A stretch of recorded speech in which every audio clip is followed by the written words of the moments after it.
Assalamualaikum warahmatullahi wabarakatuh.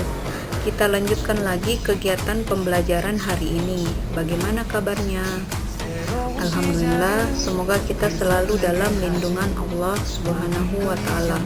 Oke, pertemuan kali ini kita akan membahas materi tentang permasalahan dalam penerapan tata ruang. Nah, materi ini adalah materi terakhir dari bab pertama ini.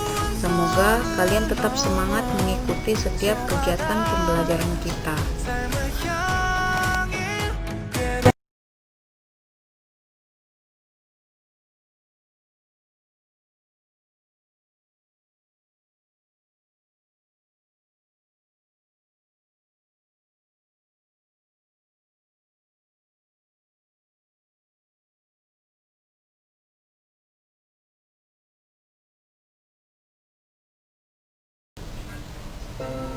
Kesesuaian rencana tata ruang wilayah dengan pembangunan yang dilaksanakan merupakan bagian dari pembangunan yang berkelanjutan.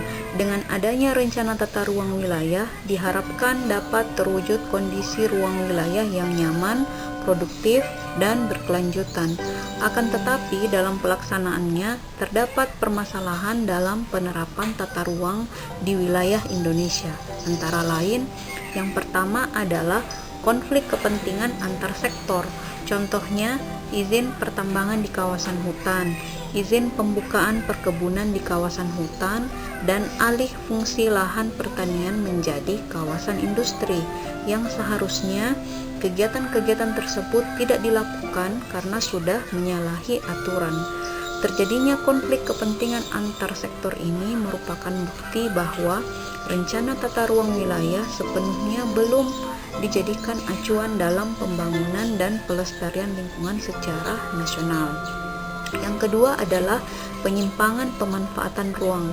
Hal ini terjadi akibat tidak konsisten dalam pengendalian pemanfaatan ruang yang sangat tinggi, ditambah lagi dengan rendahnya penegakan hukum dan mekanisme pengendalian yang belum jelas. Seperti yang terlihat pada slide, areal persawahan dijadikan sebagai kawasan pemukiman.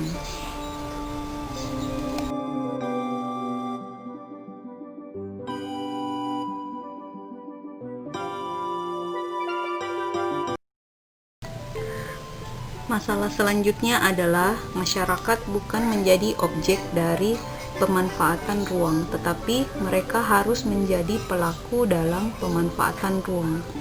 Pemanfaatan ruang harus memperhatikan dan melindungi hak-hak masyarakat dan kearifan lokal yang berkembang dalam masyarakat. Akan tetapi, masyarakat juga harus mendukung pemerintah jika dalam pemanfaatan ruang memiliki tujuan pembangunan berkelanjutan. Bentuk-bentuk kerusakan lingkungan akibat pemanfaatan ruang yang salah, contoh bisa kita lihat pada slide seperti banjir bandang akibat pembangunan yang tidak memperhatikan daya dukung lingkungan, maraknya alih fungsi lahan, perambahan hutan, berkurangnya tutupan pohon, ditambah lagi dengan cuaca yang ekstrim dan kondisi topografi dari daerah aliran sungai sangat mempengaruhi terjadinya banjir.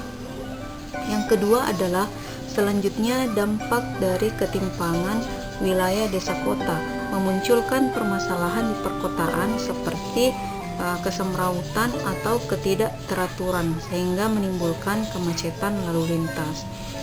Masalah-masalah lain yang bisa timbul akibat ketimpangan wilayah desa kota adalah seperti kemiskinan, kawasan kumuh, berkurangnya ruang terbuka hijau akibat dari tingginya tingkat urbanisasi sehingga banyak memunculkan masalah-masalah sosial di perkotaan.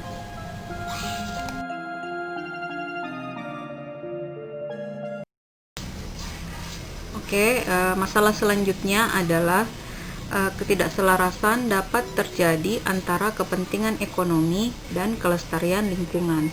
Hal ini dapat disebabkan oleh lemahnya kontrol dan pengawasan dalam pelaksanaan pembangunan. Penggunaan lahan yang tidak sesuai dengan rencana tata ruang.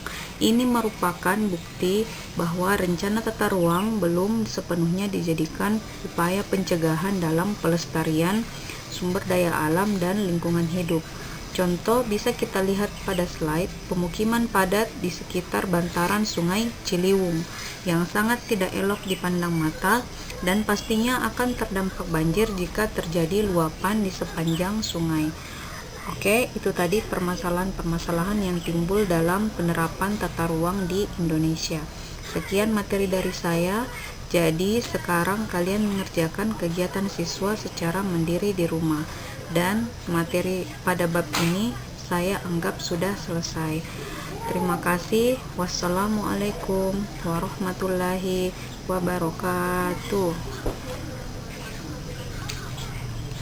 마지막을 가질 테니 부러진 것처럼 한 발로 뛰어도 난 나의 길을 갈 테니까 지금 나를 위한 약속 멈추지 않겠다고 또 하나를 앞지르면 곧 너의 뒤를 따라잡겠지 원하는 대로 나가질 거야 그게 바로 내 꿈일 테니까 변한 건 없어 버티고 버텨 내 꿈은 더 단